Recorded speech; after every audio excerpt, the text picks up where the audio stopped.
Desafíos internacionales Cyberlaw. ANDA Chile es la que hoy día nos recibe, y para eso quisiéramos también recibir en este podium al presidente de la Asociación Nacional de Avisadores ANDA, don Mario Davis, a quien dejo con la palabra. Estimadas amigas, estimados amigos, a nombre de la Asociación Nacional de Avisadores me complace mucho saludarlos y dar a todos ustedes una cordial bienvenida a Cyberlaw, evento de enseñanza y reflexión producido en cooperación con la Universidad Mayor. Con la universidad tenemos una muy fructífera alianza estratégica. Para aquellos que no nos conocen tan bien, tomamos solo un minuto para explicarles resumidamente que la Asociación Nacional de Avisadores, AG, conocida como ANDA, es una asociación gremial que agrupa voluntariamente a empresas, organizaciones e instituciones de todo y cualquier tipo y tamaño, que como parte habitual e inherente de su quehacer deben practicar la mercadotecnia y las comunicaciones. A sus miembros los animan fines de desarrollo corporativo y profesional, fines sociales y fines altruistas. Estos no son excluyentes, por el contrario, son interdependientes y sinérgicos. Existen alrededor de 60 asociaciones similares en el mundo y una Federación Mundial de Avisadores con sede en Bruselas. Existe un fructífero network con todas ellas y una articulación especial con el capítulo latinoamericano, asimismo con la Cámara Internacional de Comercio, cuya sede está en París. Lo que circula entre todas estas asociaciones es nada menos que el llamado estado del arte. No puedo ocultar el orgullo que nos produce los estándares de Chile, como asimismo la buena imagen que tiene. Algunas de las principales finalidades y consiguientes programas y actividades de esta asociación son la defensa y perfeccionamiento de la libertad de expresión y especialmente en la vertiente de la expresión comercial e institucional, la transparencia en todo el accionar de este rubro, la seguridad jurídica, el respeto y consideración mutua entre todas las partes y actores de esta actividad, por cuanto es y debe ser altamente competitiva, y no es infrecuente observar asperezas, conflictos e incluso beligerancia entre los diferentes actores. La profesionalización y la mejora continua de los estándares de la industria, el desarrollo y consenso de métricas o factores y escalas de medición y de entes que las operen, el desarrollo, consenso y difusión de buenas prácticas. Es un paradigma que todo o cualquier cosa siempre puede hacerse de mejor forma. La capacitación y desarrollo de los recursos humanos de los asociados y de contrapartes, la formación de nuevas generaciones y la integración con la academia, el estímulo y reconocimiento a quienes se destaquen en la práctica de esta actividad, la información y coloquio cara a cara y a través de publicaciones, impresiones y digitales, la representación del gremio ante autoridades y stakeholders y, por último, pero no por ello menor, la ética en las comunicaciones comerciales. Cada cual tiene sus responsabilidades éticas en las actividades que realiza, sea cual sea. Las finalidades descritas son permanentes y han dado origen a diversas actividades y accionamientos, también de carácter permanente. Sin embargo, como toda organización que crece y se desarrolla, nos abocamos a nuevas tareas siempre con la mira amplia de servir al país en última instancia. Respecto al tema que hoy nos ocupa, no me corresponde profundizar sino a los distinguidos relatores o ponentes, a quienes agradezco por adelantado sus talentos y sus esfuerzos. Sin embargo, solo una reflexión. Según la Real Academia Española, ciberespacio es, comillas, ámbito artificial creado por medios informáticos, y subrayo lo de artificial, y ustedes ya podrán ver las consecuencias que tiene que sea artificial y no una cosa natural y que haya sido creada. Los cambios o innovaciones pueden clasificarse en dos tipos: cambios evolutivos y cambios disruptivos. No requiere tampoco mayor explicación cada uno de ellos.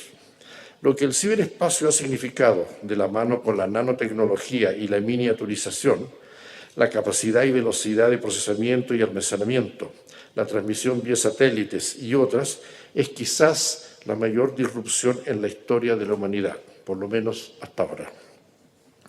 Las principales innovaciones disruptivas, como por ejemplo la rueda, el locomóvil, el avión, la transmisión inalámbrica, sucedieron y se instalaron en el paradigma del mundo, de la civilización. En cambio, lo cibernético, y esto es inédito, no sucedió, sino que sucede y se automodifica a diario. La rueda con cemento, bueno, ya hubo rueda y hay un antes y un después de la rueda. En cambio, todo esto del mundo cibernético sucede y sigue sucediendo y se sigue autotransformando y desafía toda definición y desafía todo pronóstico. Parece que no hay actividad que no haya sido tocada, influida, alterada o redefinida por lo cibernético. Piénsese en lo relativo al empleo, a las profesiones. Piénsese en la medicina, piénsese en la enseñanza, las bibliotecas, la geografía, la administración del Estado, el agro, el arte, cualquier cosa. Todo ha sido de alguna manera tocado, influido, alterado o redefinido por lo cibernético. Y por supuesto, las comunicaciones mediales, corporativas e interpersonales. Si nos interesa definir las buenas prácticas, y si nos interesa cautelar los legítimos intereses de los consumidores, los usuarios, de las empresas, la propiedad, la privacidad y al mismo tiempo que la transparencia es nuestra misión, es necesario tener alguna forma de autorregulación, es decir, algún cuerpo deontológico. Regulación, normas, criterios, acuerdos para un ente calificado de artificial y de transformación hasta ahora vertiginosa. Menuda tarea, pero apasionante tarea. Agradezco una vez más la presencia de todos ustedes y, por cierto, de nuevo a los estimados profesores que abordarán esta tarea. Muchas gracias.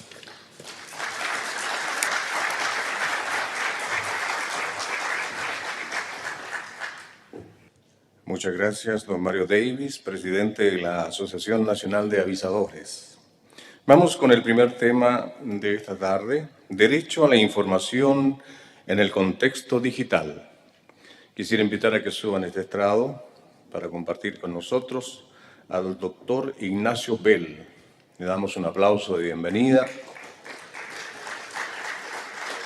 Al doctor Tomás Vial. Al doctor Óscar Jaramillo.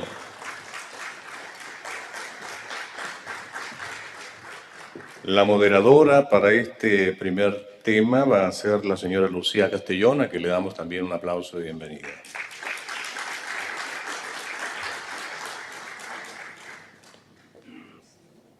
Damos inicio a la primera mesa de este seminario CiberLaw, Desafíos Internacionales, organizados por ANDA, la Escuela de Derecho de la Universidad Mayor y el Instituto de Nuevas Tecnologías, también de la Universidad Mayor, que yo presido.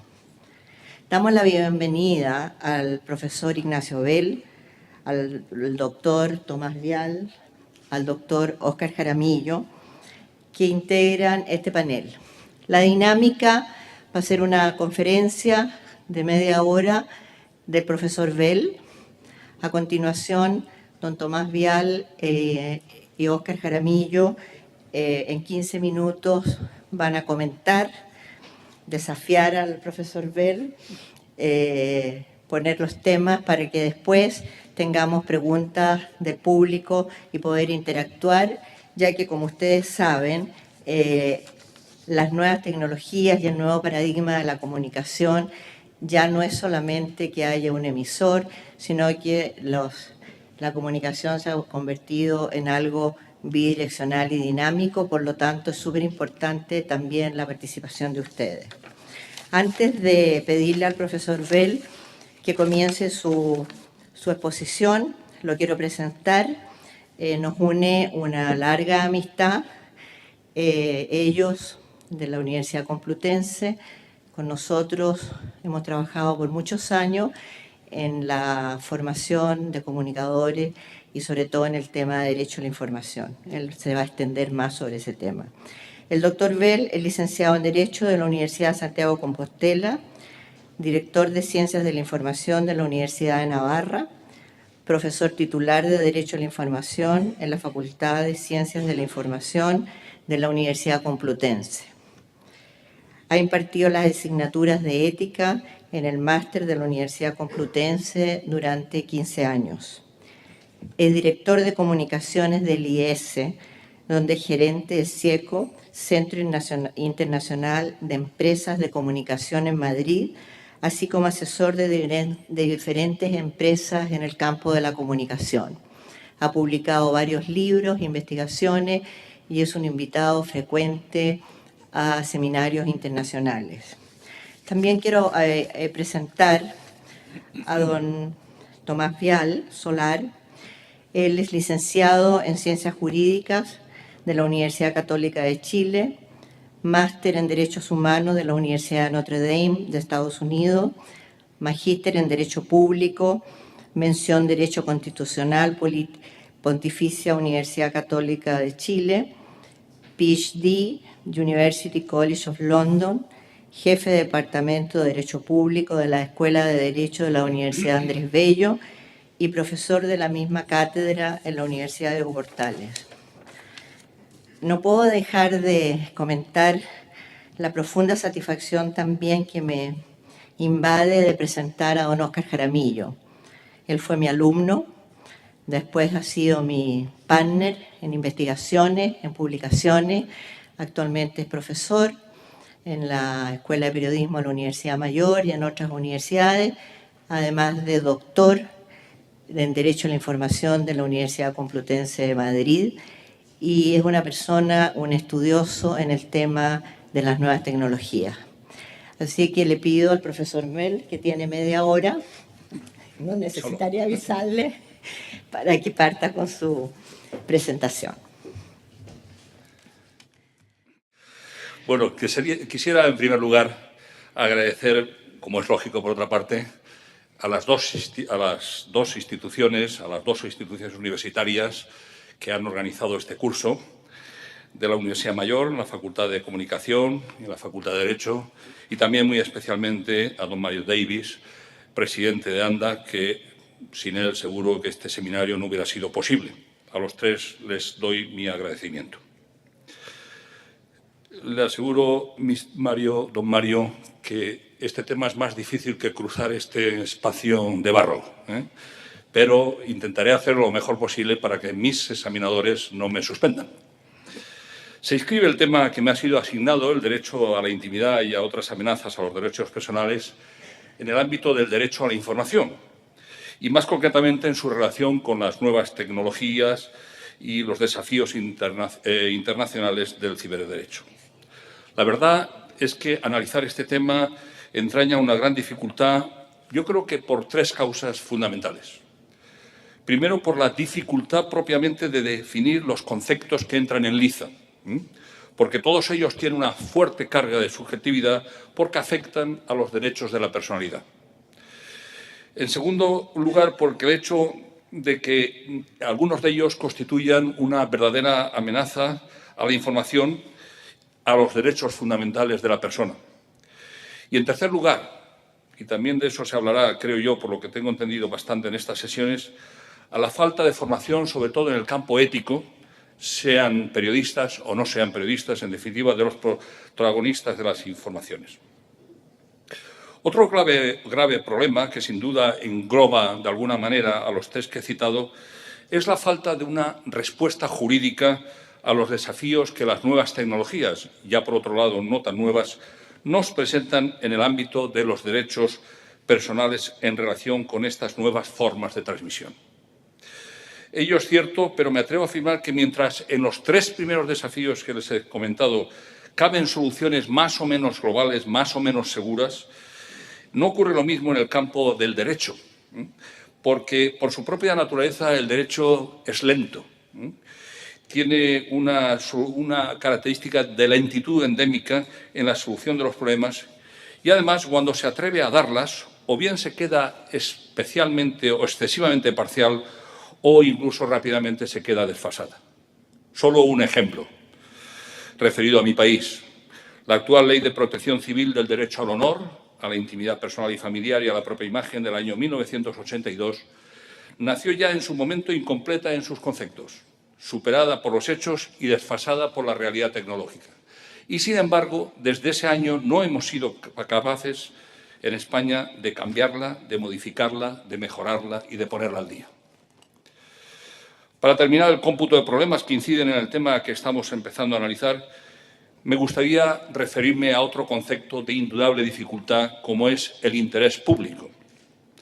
El grave problema de este concepto, que planea sobre todos los derechos personales y sobre la información, es que es, para mí por lo menos, prácticamente es imposible definirlo, sobre todo por el elenco de subjetividades que yacen en él y que, sin querer, tienen una fuerte repercusión en el ámbito profesional y también en el ámbito jurídico. Para cada uno de nosotros estoy seguro que hay temas que son de interés público que para los otros no lo son y que, sin embargo, los informadores tienen que atender a todos ellos. El interés público planea sobre el uso de la información en relación con los derechos personales, pero nos es imposible, o por lo menos a mí, establecer un concepto claro, como he dicho, que sirva para solucionar la debida ponderación que hay que establecer cuando hay un conflicto entre estas clases de derechos. Creo que es un error de salida, entrando en la materia de intimidad, creo que es un error de salida el establecer un antagonismo entre la intimidad y la información.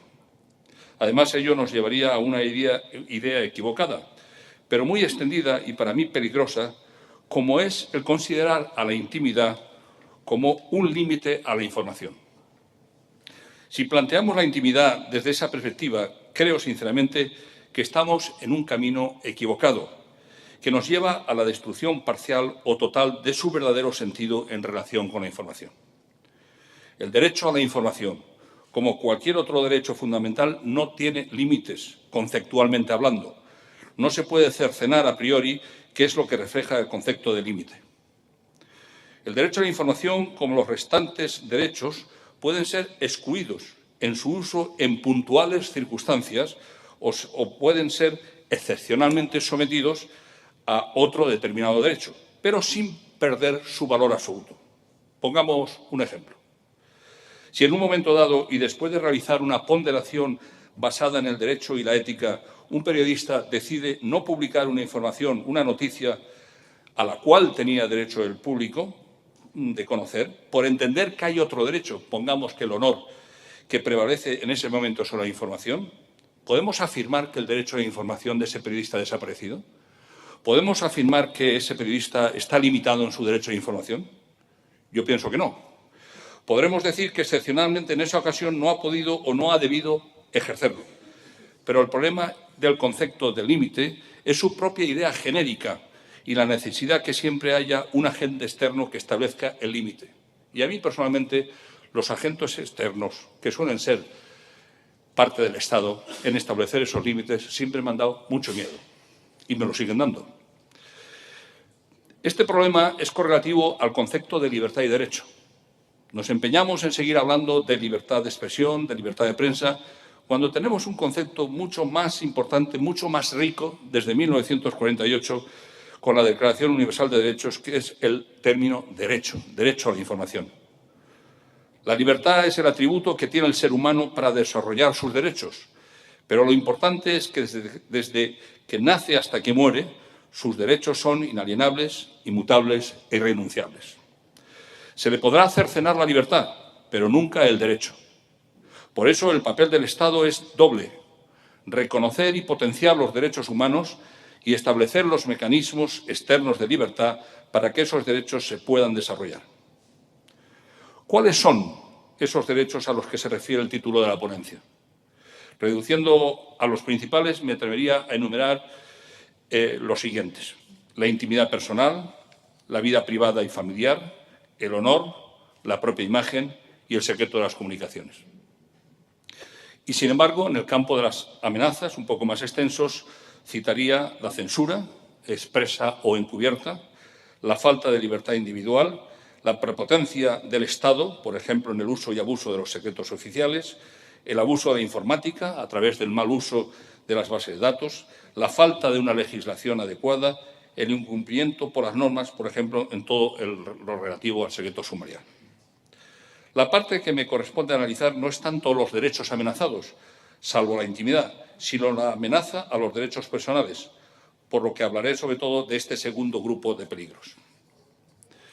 Es necesario, entiendo, pese a todas estas dificultades, agudizar el ingenio y el conocimiento para tratar de buscar soluciones operativas a estos problemas. Porque, digámoslo sin embagues, estamos atravesando momentos muy delicados en este campo, en donde los derechos personales son o intentan ser cercenados por los poderes públicos bajo las más sutiles razones, que tiene un denominador común, el miedo del poder político a la libertad individual o, si no queremos ser tan duros, la dificultad de entender el verdadero sentido de la libertad de la persona como sustrato del ejercicio de sus derechos. Sin embargo, no carguemos siempre las tintas contra el Estado. En muchas ocasiones son las organizaciones empresariales e informativas las culpables de la situación actual, del progreso, deterioro en el ejercicio de los derechos, porque han olvidado o están olvidando una premisa básica, que la información no es de ellos, sino que pertenece a los ciudadanos y que los medios son meros transmisores, instrumentos de correa en el ejercicio de esos derechos. Eso les está llevando cada vez más a convertir a la información en una mercancía al servicio de sus intereses. En este sentido, creo que es muy positiva la incorporación de las nuevas tecnologías de la información, que le están recordando y enseñando a estas organizaciones y al Estado que el derecho a la información es de todos los ciudadanos y que, teniendo los medios adecuados, los pueden y los deben de ejercer. Otra cosa será el cómo, pero lo importante es que se ha abierto un camino irreversible para que cada ciudadano sea informador y receptor. Las excusas para amenazar a los derechos personales en el campo que nos ocupa, a la intimidad, son muy variados. Otros panelistas más doctos que yo hablarán de ello en relación a otros campos, pero yo citaría los siguientes: la defensa del orden público, la defensa del bien común, la responsabilidad de los medios, la defensa nacional, la protección de minorías, el uso de la informática como elemento necesario en la planificación de actividades sobre la salud, etcétera. Todas estas razones, sabiamente mezcladas y combinadas entre sí, están ocasionando en nuestro mundo, globalmente hablando, un ataque permanente a los derechos personales, disimulado o justificado por razones de seguridad y de eficacia administrativa. También habría que citar respecto a las nuevas tecnologías 3 puntos. El fácil acceso a las mismas de cualquier persona, que puede colocar en el ciberespacio toda clase de informaciones falsas, interesadas o simplemente no contrastadas. La indefensión de los ciudadanos ante los ataques a sus derechos personales. La falta de respuesta jurídica eficaz ante esos ataques, desmanes o abusos en los que se ven implicados los derechos personales de los ciudadanos. No quisiera transmitir una idea de pesimismo ni de dificultad, ni, por supuesto, de enemistad, si se me permite el término, respecto a las nuevas tecnologías. Ciertamente estas son necesarias, suponen un avance extraordinario en el mundo maravilloso que nos ha tocado vivir. Y sin ellas, los avances tecnológicos y científicos y de toda índole serían posibles. Pero hay que saber utilizarlas. Quisiera, en esta segunda parte de mi intervención, entrar en análisis de la intimidad como uno de los principales derechos de la personalidad y que está hoy en día, en el mundo tecnológico, más expuesto que nunca a su vulnerabilidad. Siendo en potencia difícil su conceptualización, a priori, cualquiera de nosotros tiene el sentido de lo íntimo, lo poseemos con relativa facilidad, aun cuando lo confundamos o entremezclamos con otros conceptos que tienen a la intimidad como denominador común. En este punto y en el terreno práctico de la información, más que el concepto en sí mismo, interesa establecer las líneas de diferenciación entre la intimidad y otros conceptos que participan de alguno de sus atributos, pero que no son similares. Conviene que, pese a todas las dificultades, intentemos centrar la definición a las características esenciales de la que cabe entender por intimidad.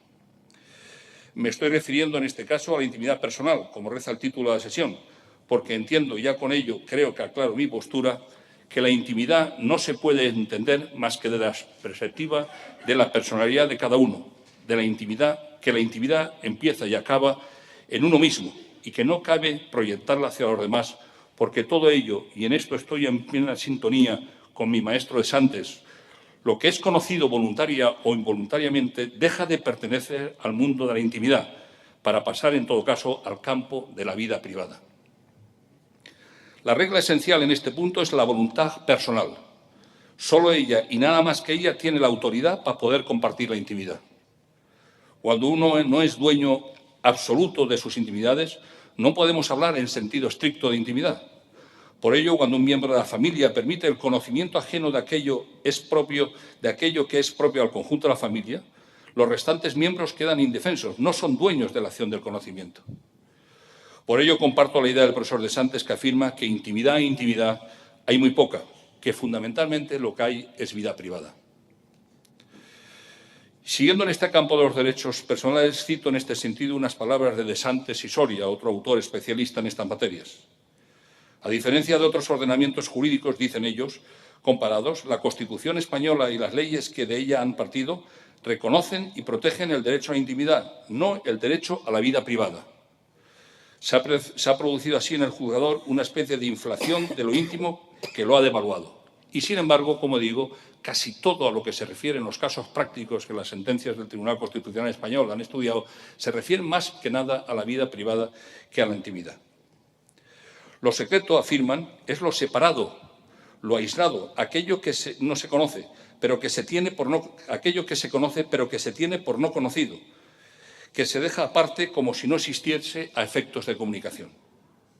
Por el contrario, la reserva significa algo más muy guardado, encerrado, escondido, oculto al conocimiento de los demás, les interese o no. La reserva, continúan, es el efecto, no la causa de la intimidad. No es algo que el hombre saca de sí y protege, sino algo que no ha salido de su interior porque no quiere que salga, y menos que un extraño lo saque. En ese mismo sentido, cabe señalar las apreciaciones hechas por el Consejo de Ética de los Medios de Comunicación de Chile, en cuya sentencia número 8 del 30 de octubre de 1992, por ejemplo, al analizar la denuncia contra el canal de televisión Megavisión por difundir una conversación telefónica privada, afirmaba al referirse a la intimidad. La intimidad se define como la zona espiritual, íntima y reservada de una persona, de un grupo y especialmente de una familia. La intimidad es inviolable, como es inviolable la persona misma, ya que constituye el recinto espiritual en que se refugia la última e irreductible libertad de la persona. De lo dicho, extraemos 3 puntos esenciales a la hora de entender la intimidad como derecho humano.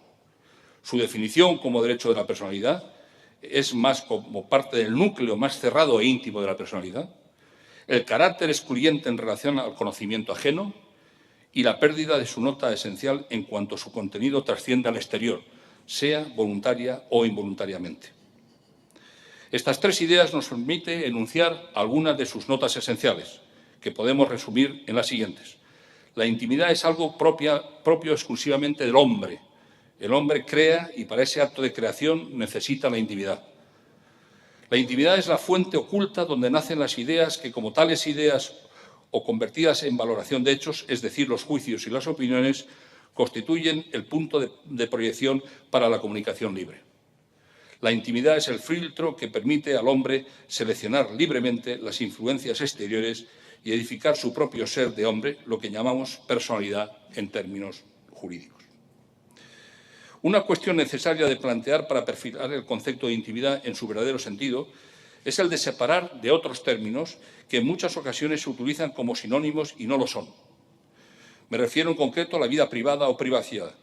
Pedro Anguita, autor chileno, y por cierto uno de los participantes en esas actividades que antes ha citado la profesora Castellón, desarrolla en uno de sus trabajos Jurisprudencia Constitucional sobre el derecho a la propia imagen y a la vida privada en Chile, un importante análisis de estas cuestiones y de la jurisprudencia en este campo que ya había avanzado en el plano teórico en su obra El derecho a la información en Chile. A lo largo de su extenso trabajo, tan solo en escasas ocasiones cita la palabra intimidad, reseñando extensamente todo lo relativo a la vida privada. Incluso en esta idea de identificación, en un momento dado, se pregunta ¿qué se entiende por vida privada o intimidad? Como identificando el sentido de los 2 términos.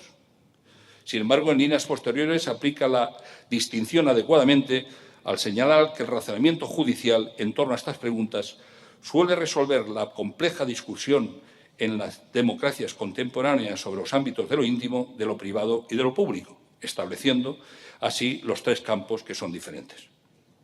También ello le permite a De Santes dar una regla de oro, que los informadores, entiendo yo, debemos de seguir bastante a rajatabla. Lo íntimo, eso que llamamos lo más propio del hombre, del ser humano, nunca debe de ser objeto informativo. salvo, lógicamente, que la propia persona quiera comunicar su intimidad. La vida privada, continúa él, diciendo, participa de la intimidad, pero no se identifica con ella y desde la esfera del derecho a la información puede ser objeto de la actividad informativa aun en contra del deseo de la persona interesada, cosa que no ocurre en la intimidad. Y finalmente nos dice, la vida pública puede ser siempre objeto de la información, estando sujeta solo al respeto a la persona y a la verdad. Esa misma trilogía es recogida en un excelente libro, Manual para Periodistas, Ética y Derecho, de la Fundación de la Prensa de Chile, en cuyo apartado relativo a la vida privada y la información escenifica esta separación con una imagen compuesta por 3 círculos. El más extenso, referido a la vida pública, el intermedio, catalogado como vida privada, y el más cercano al núcleo, calificado como intimidad, afirmando que la intimidad se vincula a la esencia de las personas, de su personalidad e involucra los sentimientos, pensamientos, sensaciones y reflexiones propias de un individuo en un estado de máxima introspección. Como de un momento a otro me va a llamar la atención doña Lucía Castellón, voy a pasar a la tercera parte. Posibles amenazas. En la tercera y última parte de mi intervención quisiera referirme, aunque sea brevemente y siguiendo la segunda parte del título indicado, a las amenazas a los derechos personales. Han sido citadas anteriormente en este apartado y en este apartado me voy a referir solo a 2 que de alguna manera engloban a todos los anteriormente citados. La prepotencia del Estado y la falta de una legislación adecuada.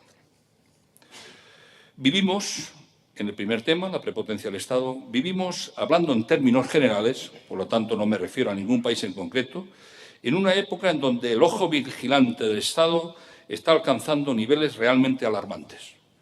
Con cualquier excusa, el Estado es especialmente celoso y abusivo en lo referente a los derechos personales en los siguientes puntos: la seguridad nacional, la seguridad ciudadana, la prevención de los delitos, la salud pública, la paz social y un largo etcétera.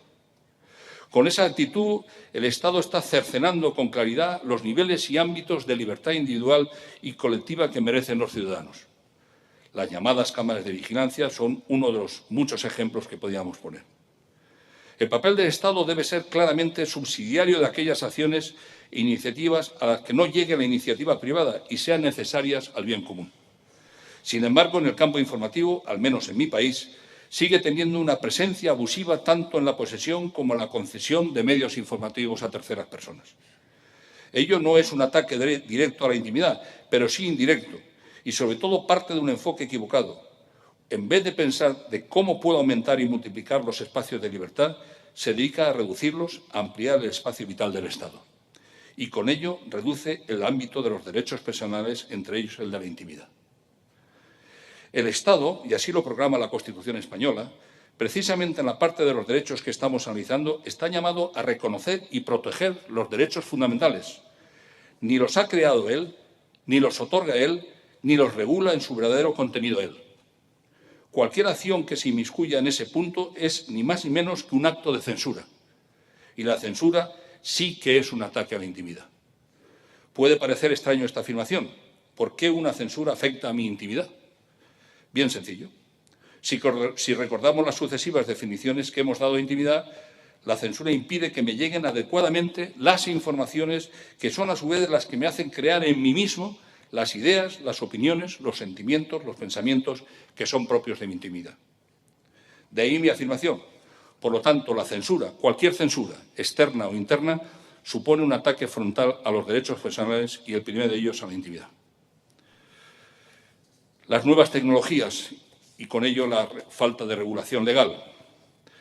Especialmente importancia tiene en el marco de esta jornada este segundo punto.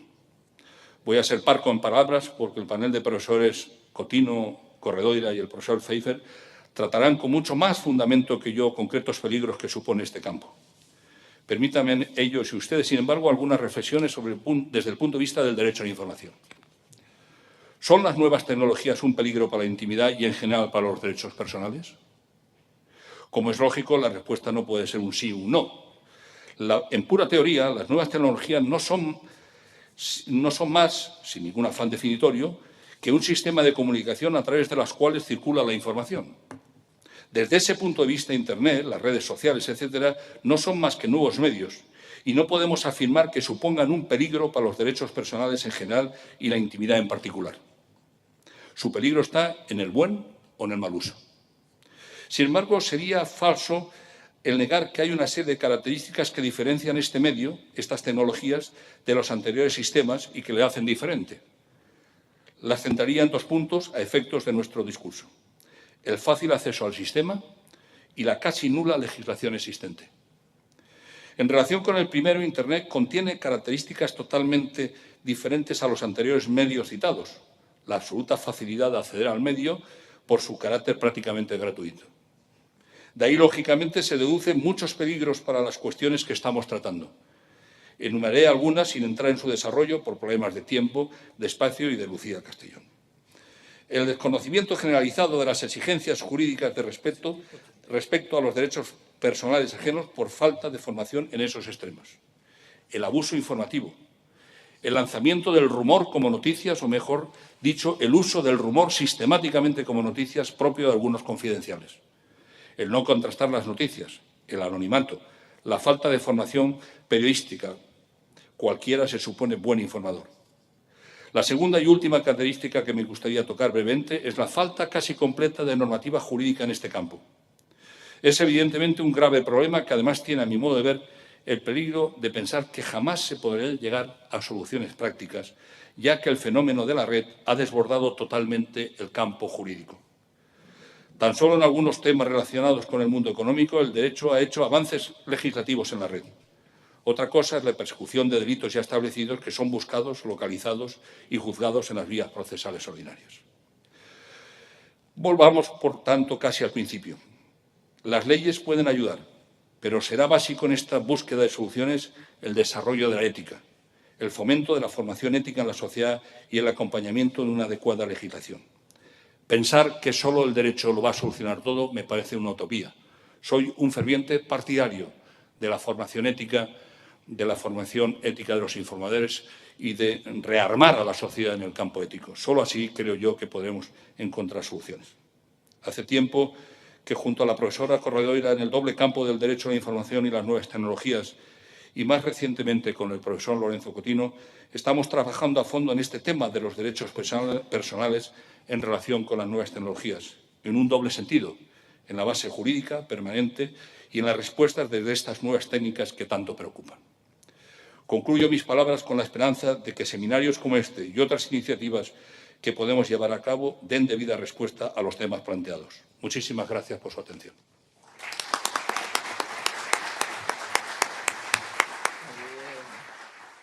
Bueno, yo creo, Tomás y Óscar, que aquí hay hartos desafíos y harto tema para continuar con la conversación, ¿no? Tomás. Bien, gracias.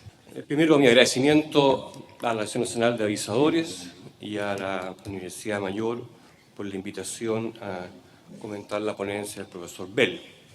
Y, por supuesto, los temas que están envueltos exceden los 15 minutos y tendremos oportunidad para discutir y conversar y hacer preguntas, que es lo interesante. La ponencia del profesor Bell voy a tratar de analizarla desde la perspectiva del derecho constitucional chileno, que es lo que manejo. Y bajo ese contexto me produce algunas dudas y cuestiones que podremos discutir. Primero, respecto a la distinción entre intimidad y vida privada. En el derecho español lo que hay es un derecho a la intimidad, y eso ha llevado a, justamente, como señalaba el profesor Bell, a tener que expandir, inflar, porque la idea de intimidad normalmente en el lenguaje natural es algo bastante restringido y, por cierto, la protección de la información sobre las personas no calza dentro del término intimidad, y eso ha llevado en España a su expansión.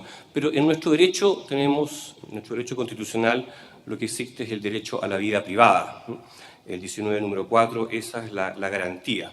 Y la verdad que el desarrollo jurisprudencial nuestro y doctrinario más bien se centran en este ámbito, en el ámbito de la vida privada, y a veces se menciona dentro de este ámbito de la vida privada lo que se denomina intimidad, en términos que no son muy distintos a los que dice el profesor Bell. Ahora, si nos vamos a esa caracterización, aquello que, como bien dice, empieza y comienza donde uno mismo, y que desde el momento que se revela o es conocido por otros voluntaria o involuntariamente, como él lo señala, deja de ser el ámbito de lo íntimo, mi duda es cuál es la función de este concepto, porque si apenas los demás comienzan a conocerlo, voluntario o involuntariamente, los derechos tienen una función de entregar un poder para obligar a los demás a hacer o no hacer algo. Esa es su función, proteger un interés imponiendo deberes. Si la intimidad fuera algo que está siempre dentro de uno y que apenas sale de uno ya es otra cosa, es vida privada o lo que sea, ¿cuál es la función normativa de ese concepto entendido de esta forma? Sigo la definición del profesor Bell. Nace un símil con la idea de conciencia. Nuestra Constitución y los derechos humanos protege la libertad de conciencia, que siempre se ha entendido como una facultad y una capacidad interna. Y la libertad de conciencia, la verdad, que solo tiene sentido como capacidad de imponer un deber negativo a los demás, de no obligarnos a hacer algo contra nuestra conciencia. Porque desde el momento en que yo revelo mis pensamientos, mis ideas, estoy ejerciendo otro derecho, libertad de creencia, libertad de expresión, libertad de cultos. La libertad de conciencia todo tiene sentido como una libertad clásicamente negativa. Yo tengo un poder de impedir que los demás me obliguen a hacer algo contra mi conciencia, de ahí nace la objeción de conciencia. Pero en el caso de la intimidad entendida de esta forma, uno también podría pensar que lo único que podría significar jurídicamente es no me obliguen a revelar mi intimidad. Todo lo demás estaría cubierto por el derecho a la vida privada.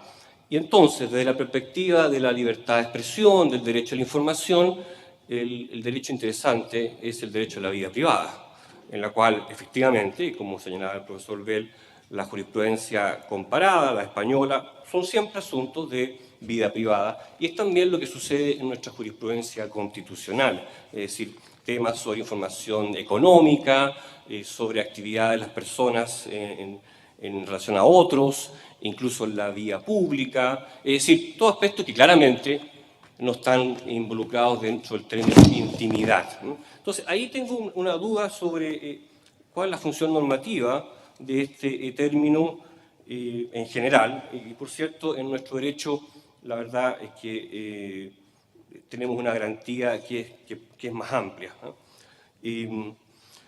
La idea de las tres esferas, justamente, fue, si no me equivoco, desarrollada por el derecho alemán. El derecho alemán comienza con este desarrollo del derecho a la vida privada y unido íntimamente al libre desarrollo de la personalidad, ¿eh? Y ahí comienza conceptualmente con estas tres esferas. Eso complica bastante el tráfico jurídico y la práctica jurídica, porque implica estar siempre en estas distinciones entre lo que es íntimo y lo que es privado. Y en cuanto al término de la vida pública, bueno, eso estaba en la Constitución antes de la reforma, si no me equivoco, del 2004, pero eso se eliminó, porque justamente creaba también una complicación grande de qué era esto de la vida pública. Hoy día tenemos una protección a la vida privada y la jurisprudencia en los últimos 2 años está fallando. El Tribunal Constitucional ha avanzado bastante en una caracterización de lo que se entiende por privado, que sigue siendo, por cierto, muy amplio. Incluye, por ejemplo, materias de remuneraciones, aunque diga el tribunal, lo dijo en el caso que tuvo que fallar respecto a Televisión Nacional de Chile, una causa a raíz de la ley de transparencia, que no estaba dentro del ámbito más sensible. El tribunal parece que tiene una base en la idea de que pueden haber distinciones, pero no las ha desarrollado muy claramente. La garantía, entre otras cosas, el diseño número 4 no lo hace. Esa es una primera cuestión, la función normativa del concepto de intimidad, particularmente versus libertad de expresión, que es algo que probablemente al público le va a interesar más. Segundo comentario, aún entendiendo la intimidad en esta concepción tan restringida de aquello que está dentro de cada uno, aquello que empieza y acaba en cada uno. La idea de que esto es un absoluto, la idea de derecho absoluto es bastante compleja, porque partiendo por considerar que el derecho a la vida no es un absoluto. Nuestra Constitución autoriza la pena de muerte, hay casos en que el derecho penal justifica la legítima defensa. Entonces, y es compleja dogmáticamente. Pero pensemos, si le damos un alcance no tan restringido como el que hemos señalado antes, la intimidad, que solo impondría un deber negativo, si pensáramos que lo íntimo, por ejemplo, tiene que ver con mis sentimientos sexuales o mi conducta sexual, cosa que es ya un sentido más amplio, claramente ya en esos términos no podríamos pensar que eso es un absoluto, porque por de pronto el derecho penal interviene en esas áreas claramente. Una investigación penal no se va a detener por la objeción de que lo que se está investigando en materia, por ejemplo, de un delito sexual no puede ser investigado ni puede ser conocido. Y si puede ser investigado, naturalmente podrá ser informado o no, porque salvo que digamos que una investigación penal, en el caso de una violación o de abuso sexual, no deba ser informada porque afecta la intimidad. Me parece que sería difícil aceptar esa conclusión. Entonces, pregunta es, ¿qué entendemos por intimidad? Luego, depende de cómo la definamos, si acaso es absoluto, y podemos levantar cuestiones y casos de que si estaríamos dispuestos a considerar eso como absoluto, por ejemplo, en caso de una investigación criminal y la información sobre ella. Tercera consideración que quisiera hacer, el concepto de interés público. Este es, por supuesto, un terrible concepto, nos pena y nos da vuelta en derecho civil, en la Constitución, en el derecho comparado, pero la verdad que parece que no podemos vivir sin él. ¿Por qué? Porque sabemos que hay una infinitud de casos en que la sociedad hay un interés importante, justificado, de conocer una información y no podríamos definir caso a caso. La ley de prensa señala algunos ejemplos en el artículo 30 de qué se entenderá la ley de prensa chilena por interés público, pero las mismas definiciones hacen alusión a interés público, lo cual no es muy brillante como una definición. En el derecho comparado este término se utiliza, por ejemplo, en materia de leyes de acceso a información, que es un área que yo he estudiado, es universalmente empleado el término del balance de interés público. Una investigación de la universidad en que yo estudié hace un análisis en toda la legislación del common law y en todas ellas hay una obligación explícita o se ha desarrollado jurisprudencialmente de hacer el balance de interés público y concluyen no hay una definición, ciertamente. Pero es un término del arte, por así decirlo, que sería importante en la dogmática ayudar a precisarlo, nunca taxativamente, ¿cierto? Y nadie pretende hacerlo. Cuarto, la distinción entre libertad y derechos. A mí me parece que esto es más bien una materia de énfasis, porque tanto libertades y derechos implican un haz de obligaciones, tanto negativas como positivas, al Estado, por de pronto, pero también, posiblemente, eso es más discutible, más polémico, a los particulares, en razón del denominado efecto horizontal de los derechos. Pero tanto uno y otros implican deberes, por de pronto, al Estado, deberes negativos de no hacer, no afectar mi libertad de expresión, no impedirme el tráfico. Entonces, la distinción entre libertad y derecho más bien pareciera un énfasis, una distinción de énfasis entre el grado de importancia de los deberes negativos versus los deberes positivos. Pero estructuralmente no veo que haya una distinción, porque todo derecho y toda libertad implica ambos tipos de deberes. Cosas que le pedimos al Estado que no haga y cosas que le pedimos que haga. Ningún derecho, ninguna libertad impone solamente un deber negativo, porque también le pedimos al Estado que nos proteja contra los demás. que no nos interrumpan, que no nos ataquen, etcétera, etcétera. Entonces, la verdad que la distinción puede ser a lo más materia de énfasis, en mi opinión. En cuanto a los límites, también, nuestro derecho constitucional claramente reconoce en forma expresa, en algunos casos, límites a los derechos o libertades. La libertad de culto, por ejemplo, está expresamente limitada por la moral, las buenas costumbres y el orden público. La libertad de enseñanza en forma parecida. El texto constitucional no es para nada coherente en los casos en que se impone límite. Esto es bastante casuístico y más bien yo creo que responde a las obsesiones o circunstancias del momento que se introdujo el término. Pero claramente en el texto están reconocidos límites a derechos y libertades y la doctrina y la jurisprudencia así lo piensan. Entonces, porque lo contrario a la idea de límite sería un derecho absoluto. ¿Y qué significa eso? Que no puede ser condicionado. Esta es una cuestión más compleja probablemente porque uno podría pensar no condicionado en abstracto, pero condicionado en el caso concreto. Eso nos lleva a la ponderación, que es el mecanismo utilizado universalmente por las judicaturas constitucionales. Es posible pensarlo en teoría, pero nuestra dogmática constitucional claramente reconoce los límites, expresa en algunos casos y tácitamente en otros. Las amenazas a la intimidad. Bueno, es que las amenazas a la intimidad son pocas si entendemos la intimidad como algo tan restrictivo. Las amenazas son, si nos interesa, ¿sí?, las amenazas a la vida privada. Cuando yo estoy chateando en Facebook o en Messenger, no estoy haciendo ejercicio de mi intimidad, estoy haciendo ejercicio de mis relaciones y eso está cubierto por el derecho a la vida privada. Y es eso lo que queremos proteger, efectivamente. O mi información comercial, mi estado financiero, nada de lo cual podría jamás ser incluido dentro de intimidad. Entonces yo diría, las amenazas son a la vida privada. Y ahí sí que tenemos amenazas importantes, obviamente, en buena medida manejadas o impulsadas por el tremendo cambio tecnológico. Y ahí concuerdo ciertamente con el profesor Bell que no tenemos una respuesta, el derecho está muy atrás, porque estos son fenómenos internacionales, los servidores no están en cada país, están en otros, cómo hay responsabilidad, etcétera, etcétera. Pero solamente una nota de énfasis.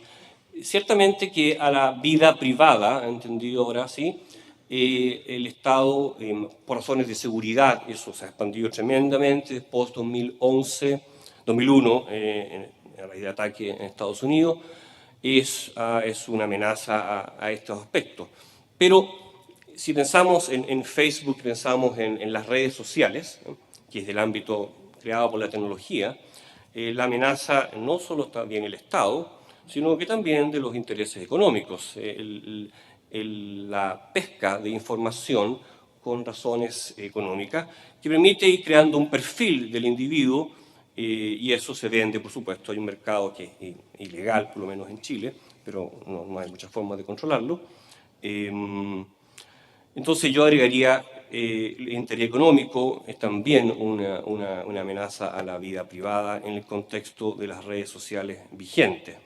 En fin, podríamos seguir discutiendo, pero yo creo que con esto podemos iniciar un diálogo. Muchísimas gracias, profesor Vial. Yo casi estoy por recordar mi época de cuando hice la tesis. No sé cuántos de ustedes han hecho tesis o saben qué se hacen las tesis. Al final de las observaciones del tribunal, lo más usual es decir, agradezco al tribunal sus observaciones, las tendré en cuenta y pasemos a otra cosa. Pero vamos, no voy a caer en esa tentación porque sería, primero, una descortesía hacia el profesor Vial y segundo, en fin, porque es muy interesante todo lo que ha planteado. Primero quiero agradecerle porque, en fin, me da la impresión que se ha leído la ponencia con, no sé si con interés, sí, sé que es con interés, porque se la envié en ese sentido. Y le quisiera hacer algunas precisiones que no tienen, por supuesto, ningún afán de enfrentamientos en ese sentido.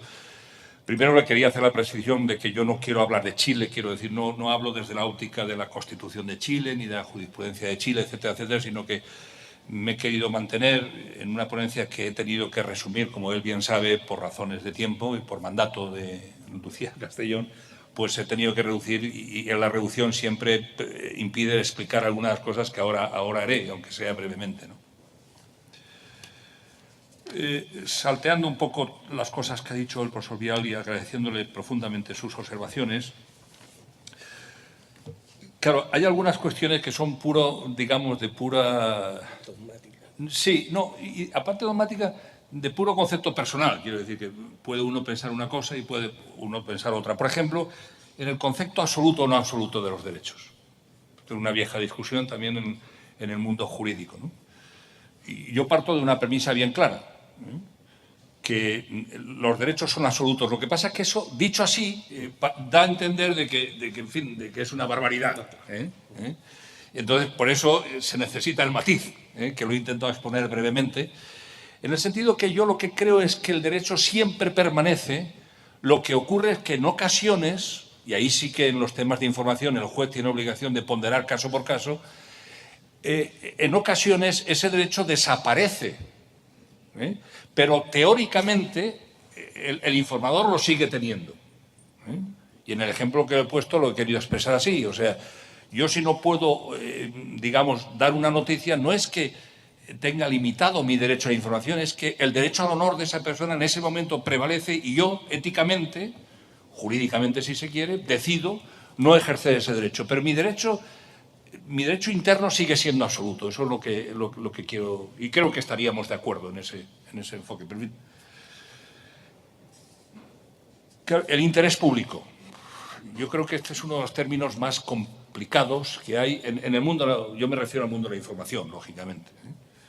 Por ejemplo, nuestra ley del año 82 que he citado y aparece en la ponencia, si esto se descarga en la red, ahí lo podrán leer. En nuestra ley hay un artículo, el 8.2, que dice que es posible tomar cualquier instantánea gráfica, por ejemplo, en un sitio público, en un sitio abierto al público y de una persona que sea pública, en el buen sentido de la palabra.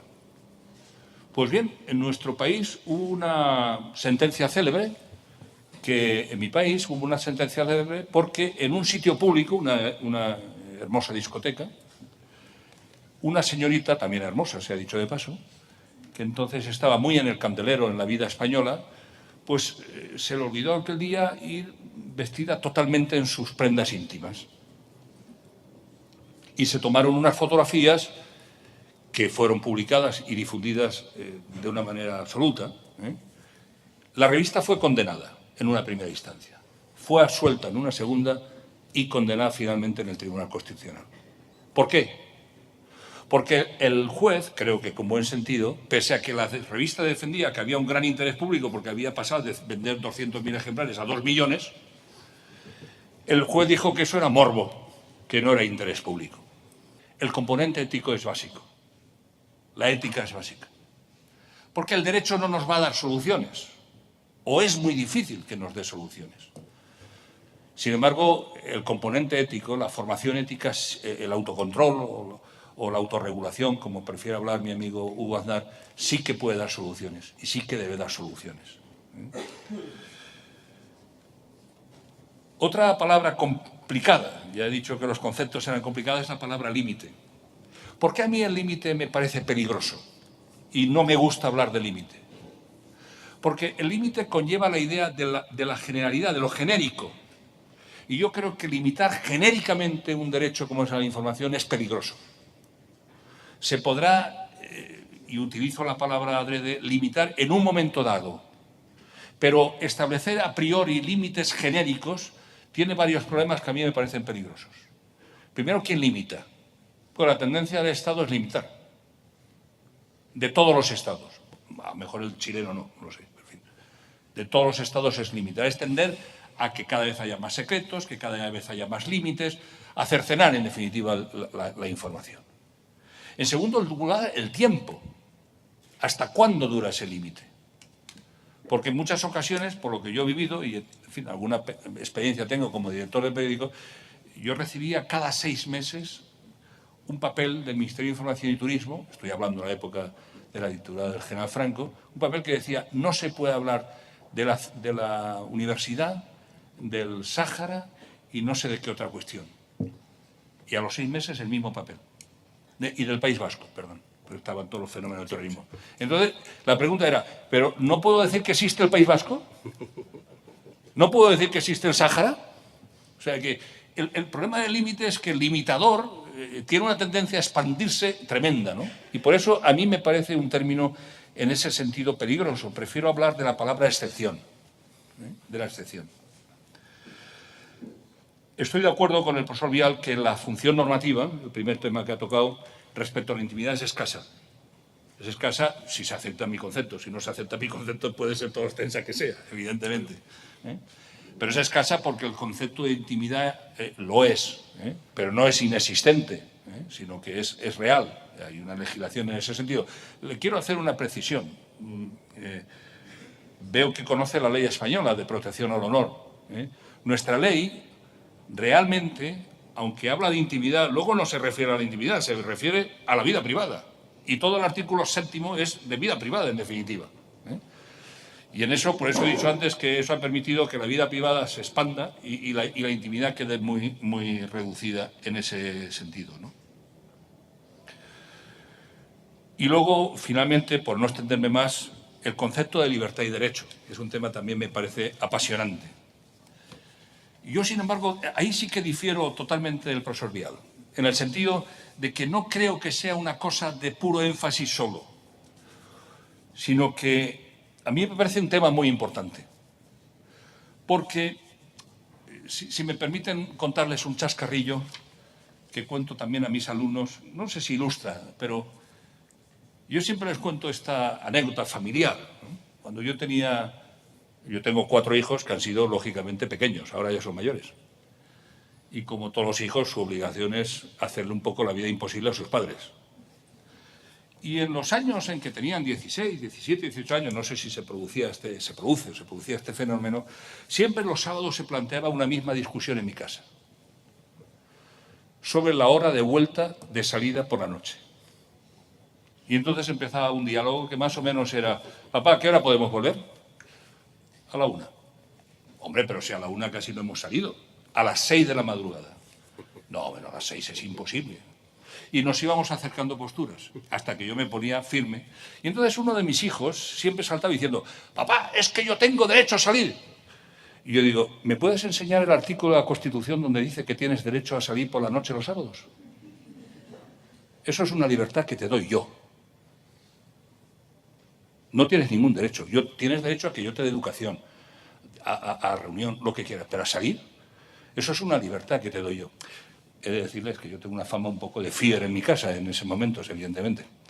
Pero es verdad, la libertad la tiene que dar alguien. El derecho lo tengo yo.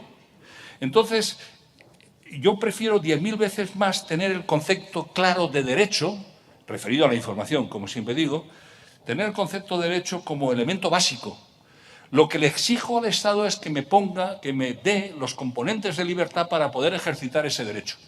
Y nada más, no le pido nada más, ni nada menos en ese sentido. Pero el derecho es una cosa que nace y muere conmigo. Y por lo tanto a mí sí que me parece muy importante en el campo de información hablar de derecho a la información y no de libertad de información o de libertad de expresión, sino que yo tengo ese derecho a... Y para ejercitar ese derecho a, es lógico que tenga la libertad.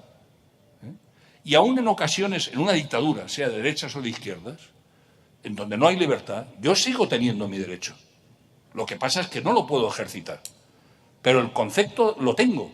Y en la medida de lo que pueda, y así se han derribado muchas dictaduras, evidentemente, en la medida de lo que pueda, puedo avanzar en mi derecho, ejercitar cada vez más mi derecho, etcétera, etcétera. Por lo tanto, yo creo que hablar de libertad es disminuir la importancia del tema en el campo de información, repito, en otros no me atrevería a hablar.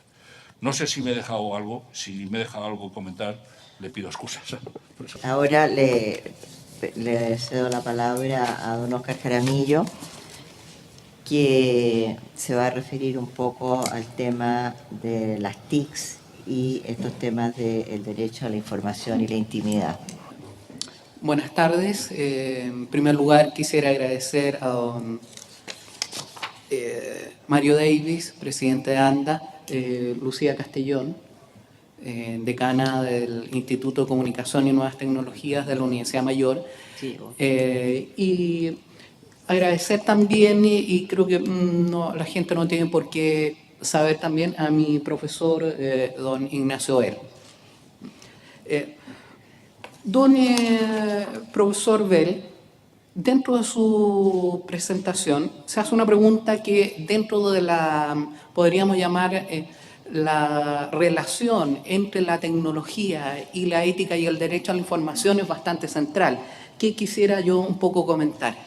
Él se pregunta si las nuevas tecnologías son un peligro para los derechos de las personas.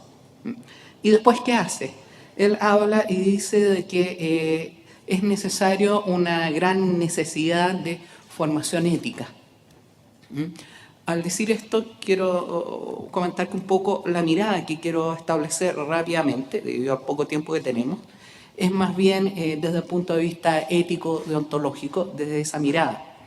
Y básicamente, ¿a qué se debe? Porque tal cual como él lo dice bastante bien, bastante acertado, el campo de legislación con respecto al cruce y al uso de la tecnología en este momento es bastante atrasado, por llamarlo de alguna manera. ¿Qué quiere decir? La ley ha ido a paso muy lento frente a los adelantes tecnológicos que han ido existiendo. Entonces, si nosotros pensamos y nos centramos en los temas que ha tocado, que son intimidad, vida privada, secreto de la comunicación, en este momento surgen algunas otras amenazas que es central poderlas identificar y al momento de identificarlas, centrar en ellas la formación ética de las personas. En primer lugar, tenemos que decir por qué hay una necesidad de formación ética. Tenemos que considerar que estamos en un nuevo entorno de carácter digital en donde el acceso a estas plataformas de comunicación la están teniendo niños, adolescentes, sobre todo, y que básicamente tenemos que considerar que ellos en este momento son los principales usuarios de estas tecnologías. Entonces, aquí surgen ciertos temas sobre los cuales es necesario realizar una educación. Básicamente, ¿a qué nos referimos? Cuando se habla del tema de vida privada, hay que considerar aspectos siguientes, que la vida privada en estos momentos, debido a la tecnología, tiene dos formas de perderse, de diluirse. Una que es una forma voluntaria y otra involuntaria.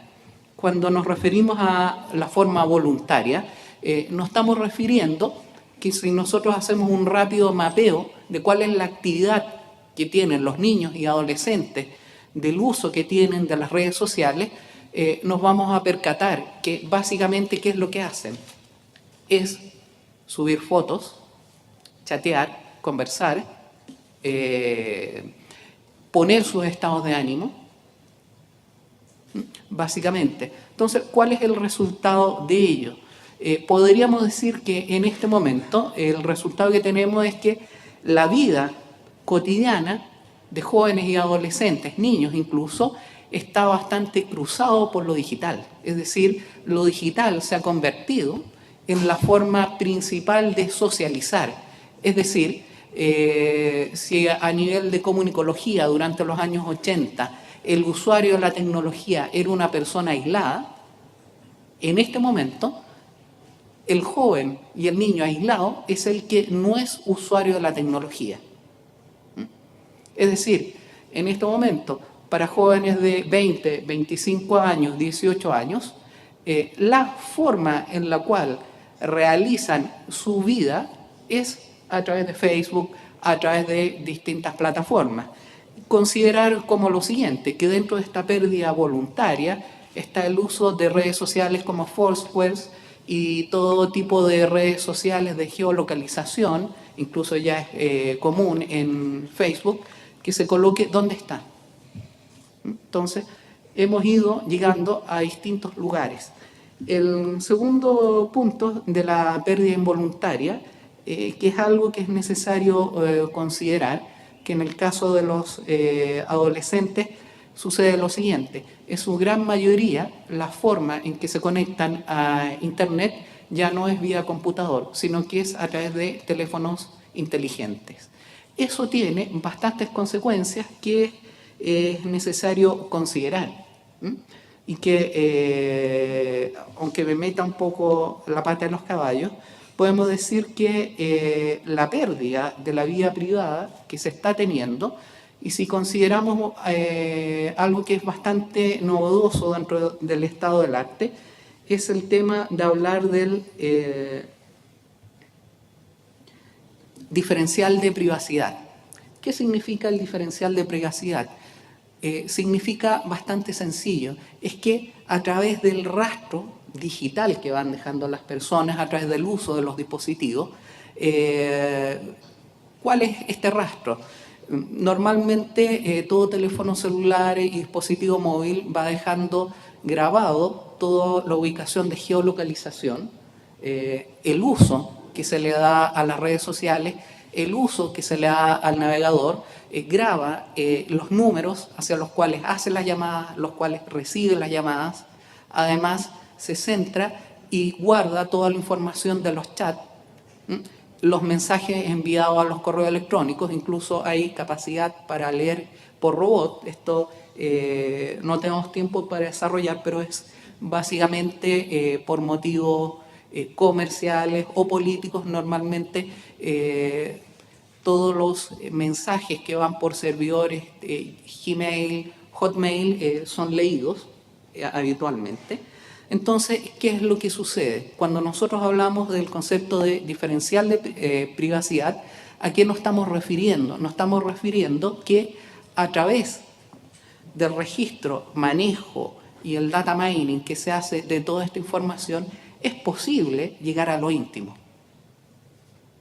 Es posible llegar a saber cómo una persona piensa.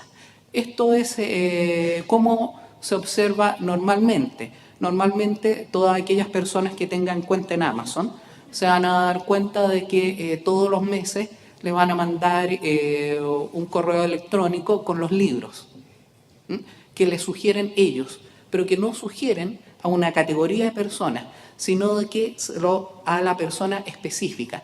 ¿Cuál es la idea? Es que esta sugerencia va a ser en un 95% exacta.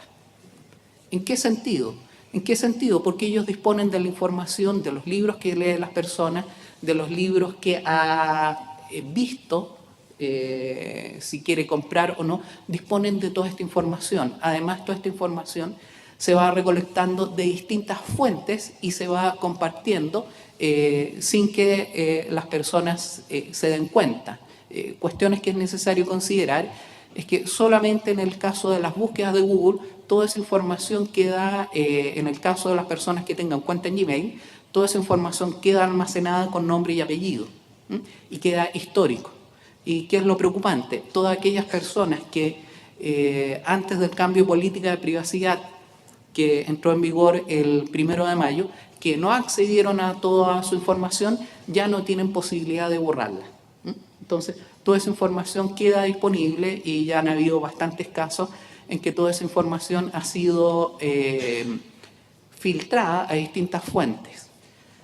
Entonces, es a raíz de eso, y yo creo que con esto termino por un tema del tiempo, es que es necesario considerar el tema de lo que es la educación ética. Se me queda un tema en el tintero que también es necesario, a raíz también de los dispositivos móviles. Algo que está en boga es el tema de almacenamiento en nube. Bueno, este es otro de los temas que esta formación de carácter ético debiera considerar, si tomamos en cuenta que el almacenamiento en nube está sujeto a políticas de privacidad que normalmente la gente dice acepto, sin darse la mayor, ¿cómo podríamos decir?, molestia de leerlos. Y del estudio de esas políticas de privacidad surgen algunas sorpresas, como que de no cambiar los settings de privacidad de estos servidores, normalmente, ¿qué sucede? Que toda esa información queda público y que, a pesar de que la persona la borre, eso no implica que sea borrado de los servidores y que no esté siendo disponible para búsquedas públicas y de buscadores públicos como Google o Bing. Es por eso que yo concuerdo con el profesor Bell de la necesidad de una formación ética, y aquí yo creo que lo fundamental es que esta formación ética debiera comenzar a muy temprana edad. Muchas gracias.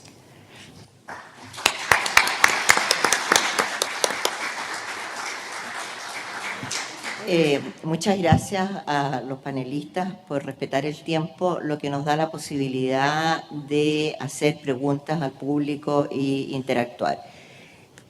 Antes de que cuando lleguen las preguntas, a ver, tendría una pregunta para Óscar. Tú, después de tu exposición de las amenazas a la pérdida de la privacidad que tú tienes a través de Internet o de los dispositivos móviles, ¿qué piensas tú y qué piensan los tres panelistas en el tema de legislar? Porque mucha gente no se atreve todavía a legislar sobre el tema de Internet, porque se empieza a confrontarse el tema de la libertad de expresión con el tema de la legislación o del control. ¿Qué piensan ustedes en ese tema? A ver, en primer lugar, uno de los miedos que siempre ha surgido cuando se habla de legislar en Internet, surge el problema de dónde está el servidor. Creo yo que en este momento esos son problemas que uno, de alguna manera, no son tan centrales. Pues si nosotros tomamos y tomamos las principales redes sociales y tomamos cuestiones como Facebook, nos vamos a dar cuenta que, sobre todo en el caso de Facebook, tienen equipos completos de personas trabajando y los dividen normalmente en países. Por lo tanto, ¿qué es lo que sucede? Sucede que cuando uno ve por cuestiones de honor, cuando hay reclamos y denuncias frente a Facebook, las respuestas son bastante rápidas y bastante ajustadas y centradas en la misma legislación chilena. Y eso se debe a que ellos tienen equipos específicos para ello. Entonces, si nosotros vamos y empezamos a observar cómo están operando las distintas redes sociales, y si nos vamos al tema de Android Market, de iTunes, sucede algo bastante similar, que también tiene que ver por el hecho de cómo todas estas plataformas también son esquemas de negocio, y dentro de esos esquemas de negocio, para poder comerciar, tienen que respetar el derecho comercial en los distintos países. Entonces, lo cual en este momento facilita bastante el hecho de poder crear legislaciones al respecto. Tomás, ¿quién? Bueno, no es un área de mi especialidad, porque la verdad que esto avanza tan rápido que nuestro derecho y el derecho público se quedó atrás hace tiempo. Pero es indudable que hay que incrementar la regulación, porque hay áreas tremendas que no están controladas hoy día de tráfico de información. Solo un comentario ahí: nuestra ley de protección de datos en ese sentido ampliamente incompetente, y llevamos años discutiendo en el Congreso. El punto central es quién se hace cargo de controlar las bases de datos. Los servidores son bases de datos, en consiguiente podrían estar dentro de esa jurisdicción, y ahí tenemos un problema bien básico, que en España y en otras partes está, yo creo que bastante más protegido. Lo que me produce más complicación en la legislación de Internet es lo internacional que es. Entonces, que uno podría pensar que es una de las áreas en que la realidad tecnológica nos obliga a un acuerdo más amplio, ¿no? No parece ser tan efectivo una regulación puramente nacional. Pero, en fin, la necesidad está. Lo que no está claro es cómo se enfrenta, la verdad. Esa es mi impresión. Sobre todo cuando nos encontramos con temas como todo el tema de los niños y de los jóvenes, etcétera, ¿no? Pero privacidad en general, delitos de pornografía, en fin, son circunstancias, propiedad, probablemente uno de los temas bueno, más graves, ¿cierto? Propiedad intelectual en Internet. Y uno ve toda la acción que hace, por ejemplo, Estados Unidos en ese sentido, pero aún así se le va a las manos, porque la dinámica, para bien o para mal, porque también la dinámica de Internet permite que los chinos están todo el tiempo corriendo detrás de los que hablan en contra del gobierno y la verdad que no pueden hacerlo porque la capacidad de crear alternativas de comunicacionales va más rápido que el inmenso esfuerzo que ellos hacen por controlar ese tráfico. Es un arma de doble filo que parece que vamos a tener que convivir permanentemente con ella. Ignacio. Bueno, yo soy, en principio, la verdad es que soy bastante escéptico en la posibilidad de legislar sobre Internet. Soy bastante escéptico y cuando digo que soy bastante escéptico estoy siendo optimista. O sea que yo creo que es muy difícil por varios problemas, ¿no? Yo creo que esta mañana he tenido una de las gozadas de este viaje, aparte de estar en esta tierra entrañable a la que tanto quiero y ver a la gente a la que tanto quiero, es hablar con profesores como el profesor Cotino, la profesora Corredera de estos temas. Hemos estado hablando abundantemente de esto, porque las empresas son tan potentes que casi pueden a los estados, en ese sentido. Yo creo que hay varios problemas. Uno es la distinta legislación, lo ha dicho de alguna manera el profesor Kial, ¿no? Esto es un problema internacional, entonces la legislación en España no tiene que ver con la de Alemania, con la de Estados Unidos. Y decía el profesor Cotino en esta conversación de esta mañana así, que los estados solos, y si no expreso bien tus palabras, te ruego me perdones, los estados solos casi no pueden hacer nada.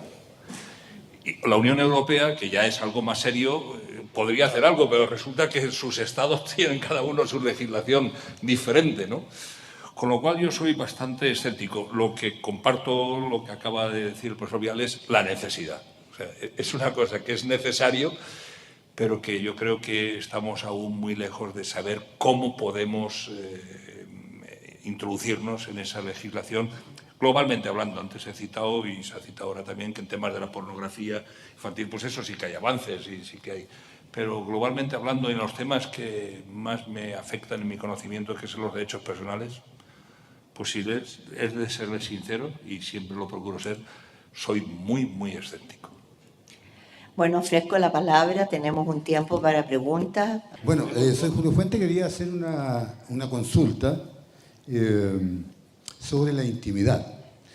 Porque yo veo aquí el racionalismo con la respuesta de los señores del derecho y de alguna manera, poniendo atención en el expositor, me pude dar cuenta de que él se preocupa de la intimidad considerando como la influencia, ¿cierto?, que existe de las comunicaciones para el ser humano a nivel global, ya que atenta directamente al espíritu de la persona.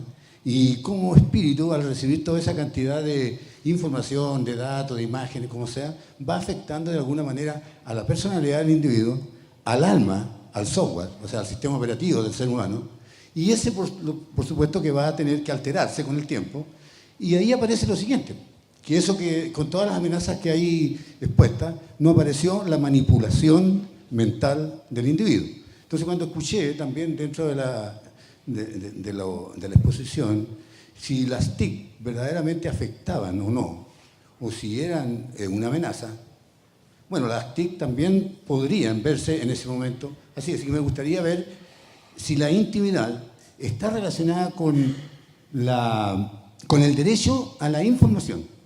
Porque si es así, ¿qué existe, si está agendada, ya sea en la UNESCO o en alguna parte, si yo como individuo tengo derecho a protegerme de la manipulación mental? ¿Quién quiere contestar? Ninguno queremos porque la pregunta es difícil, pero vamos a intentarlo, ¿no? Vamos, respondiendo casi a lo último, el derecho a la información y la intimidad están íntimamente conexionadas, y están íntimamente relacionadas.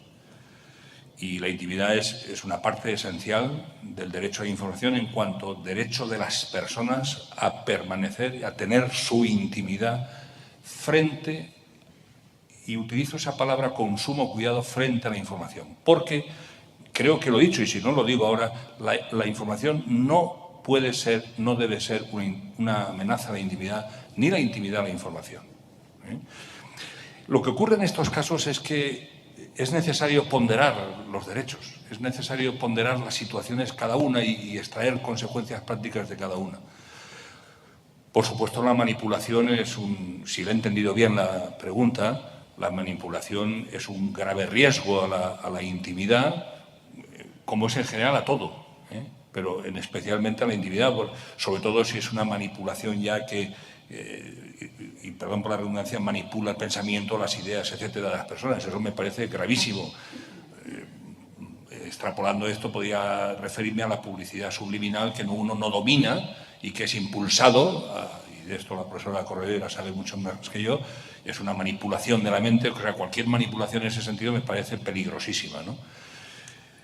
Y luego, respecto a las nuevas tecnologías, yo sí que creo que pueden ser claramente una amenaza a la intimidad.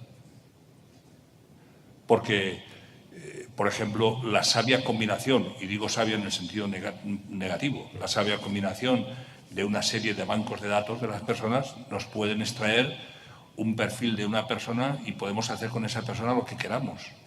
Y eso me parece gravísimo. Y eso es un mal uso de las tecnologías. Por lo tanto, yo que creo sí que pueden ser una amenaza, lo cual no quiere decir que piense que sean malas, como he dicho anteriormente. No sé si le he respondido en parte tal, pero le paso la palabra.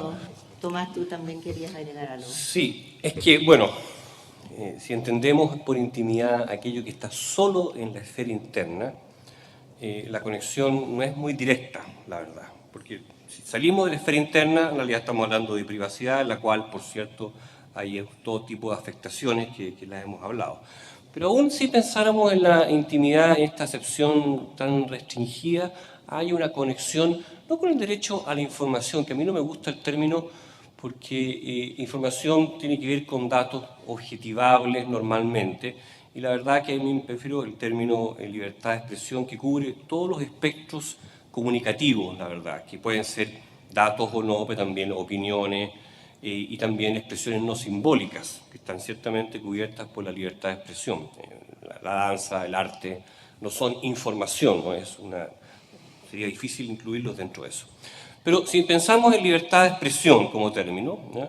Todo lo que podemos comunicar, ¿qué relaciona con la intimidad entendida de esta forma estricta? La intimidad, si lo entendemos como esta idea, pensamiento, sentimiento, no se conforman en el vacío.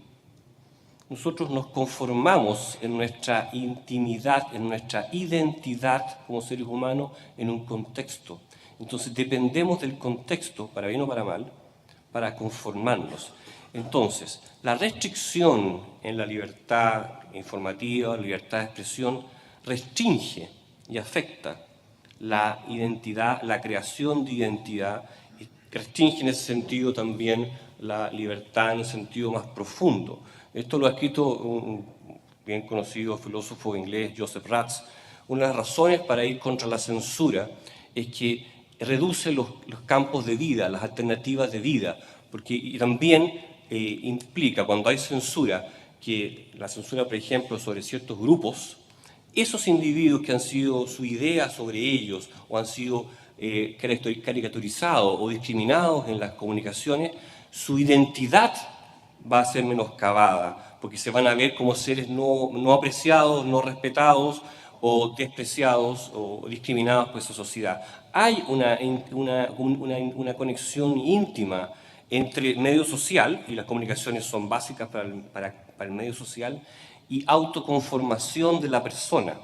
Y la censura en ese sentido atenta no solamente contra bienes sociales como la calidad de la democracia o el tráfico económico, sino también contra la posibilidad de desarrollarnos personalmente de acuerdo a nuestra propia voluntad, porque eso implica tener alternativas y además ser considerado en igualdad de condiciones por los demás. Entonces, hay también una conexión, incluso en un sentido más restringido, de intimidad que estamos dándole. Esa es mi percepción. Óscar, ¿tú quieres Sí, agregar algo? básicamente con respecto a su pregunta, la relación con la tecnología. ¿Qué es lo que sucede? Debido a que Básicamente, la mayor parte de la vida de las personas cotidianas en este momento está digitalizada. Recordemos que desde el momento que cualquier persona que hace una compra con tarjeta de crédito queda registrado que compró, cuándo lo compró, quién se lo vendió, toda esa información. Si consideramos y vemos algunas denuncias que se han hecho con respecto al registro del RUT, con respecto a las compras en farmacia, que esos serían bases de datos y con las cuales es posible sacar incluso cuáles son las enfermedades que tiene una persona. ¿Cuál sería mi respuesta? Es que a partir de la observación del monitoreo que permite la tecnología, hay autores que plantean y hay gente que ha desarrollado software que permite llegar a ciertos aspectos de conocimiento que van más allá, mucho más allá del típico estudio de mercado que está hecho en meter a la gente en categorías, sino de que estos permiten llegar a saber cuestiones que estarían o que lindan o que están dentro de lo íntimo con personas específicas. O sea, es posible a través del uso de software, cruce de data mining, de información, llegar a pensar cómo piensa una persona con respecto a temas específicos. En este momento sí es posible. Gracias, Oscar. ¿Alguna pregunta acá? Después acá hay otra. Buenas tardes, Rodolfo Herrera.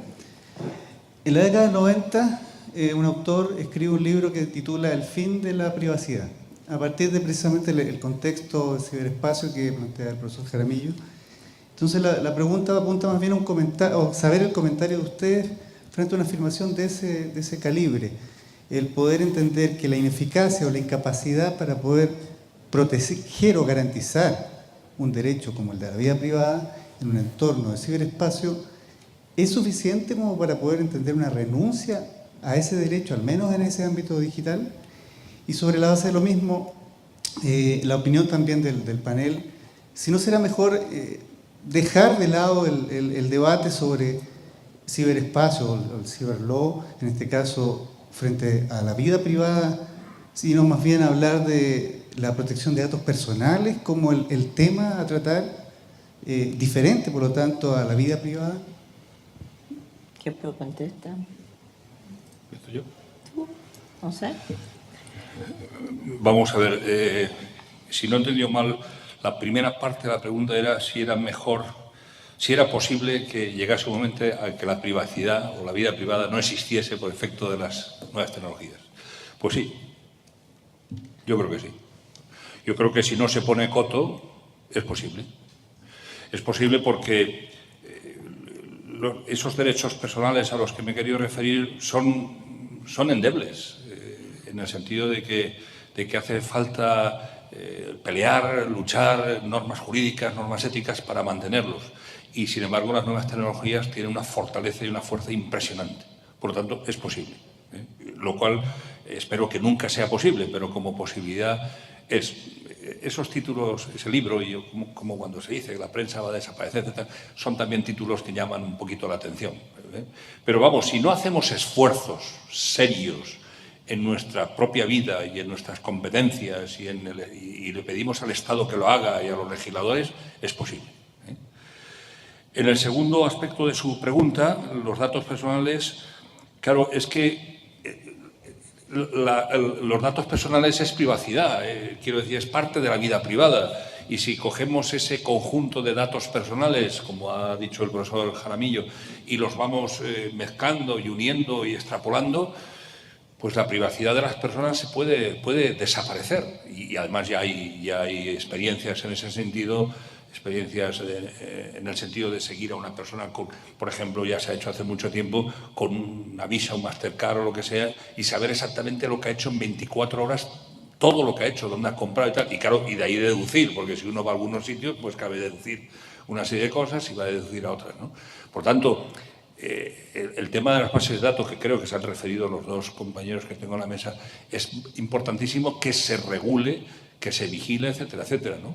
Porque si no, con ese juego de la tecnología tan potente hoy en día, podemos acabar con la privacidad por la vía de utilizar los datos indebidamente. Hoy en día, si nos ponemos a examinar cada uno de nosotros, supongo que aquí será igual que en España, cuando uno hace cualquier cosa, la cantidad de datos que deja por ahí. Yo el otro día en el avión, cuando venía esta, vuelvo a repetir, entrañable tierra, me pedían una serie de datos que yo decía, ¿y para qué querrán estas personas estos datos, no?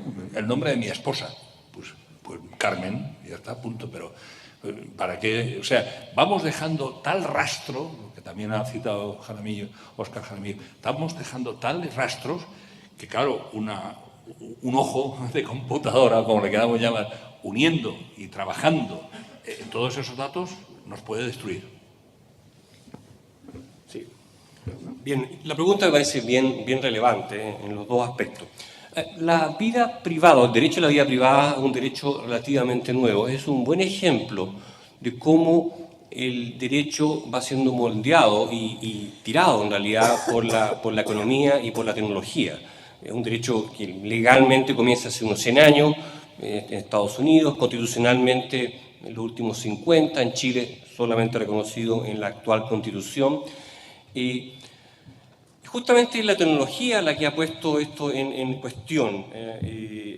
No era algo tan relevante hoy día, ciertamente lo es mucho. Pero a su vez vivimos, pese a todo el universo de amenazas que estamos hablando, también vivimos una época en que la vida privada, el respeto al espacio del individuo y a una serie de aspectos de su conducta, como son sus relaciones personales, merece más respeto que nunca en la historia. También podemos decir, y la jurisprudencia lo está reconociendo, que hay una expansión, un crecimiento de esto como un valor justamente en la sociedad contemporánea. Esto no era un valor hace 50 años, de hecho ni siquiera estaba regulado.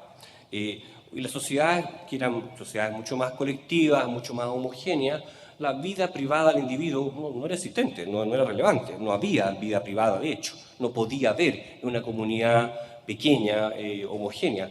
Es dentro de la sociedad urbana en que esto pasa a ser algo relevante, jurídica y sociológicamente relevante. Entonces uno podría decir, claro, las amenazas han crecido por la tecnología, pero también la importancia de esto a nivel cultural, es decir, el hecho que estemos hablando de este seminario, bueno, esto no era una temática del derecho ni la sociedad ni la cultura hace 20 años o 30 años. Nadie podría haber alegado que el que quisieran saber qué hacía yo en la noche es un asunto de la vida privada. No era un tema que pudiera alguien alegar jurídicamente, o era más difícil.